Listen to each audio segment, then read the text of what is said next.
620 para la señora de comercio, 760 para el señor de dependencia, 880 euros la señorita de Lleura y 840 euros la chica de telemarketing. A veure, que en surti un 6, collons. Un 3. Uno. Aquí ens queda, senyora. Aquí. M'ha de donar 35 Ha de euros. pagar menjar. Ara què tinc que fer? Jo. Però això té un sis o alguna cosa? Ah, bueno, llavors... Si te plau una mica... Telemarketing té que pagar 50 euros per l'assegurança del cotxe. És un joc que representa els 30 dies del mes i el que s'ha d'intentar és, amb un sou per sota de 1.000 euros, intentar arribar a final de mes.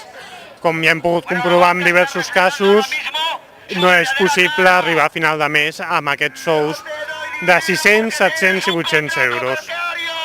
Amb el metro té que pagar 25 euros. Vale. Jo una...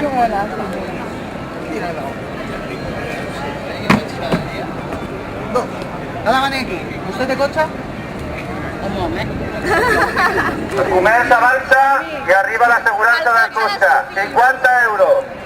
És un problema que afecta el 32% dels treballadors i treballadores catalanes i el 50% dels joves entre 20 i 29 anys.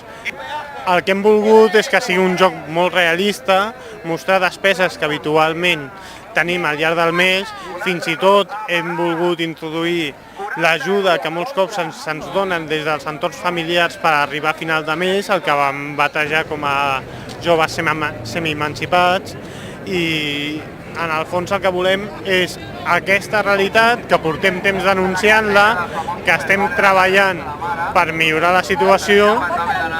Abans del 1 de maig també anar generant una miqueta aquest discurs i que la ciutadania conegui aquesta reivindicació i també animar a participar del Dia del Treballador i de la Treballadora.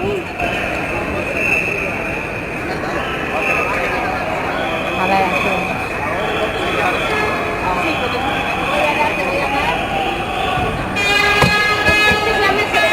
El telemarketing tiene que empezar comprando comida, porque se lo merece, porque necesita comer, claro que sí. Es que yo tengo mucho saque. Dice que tiene mucho saque, me lo creo.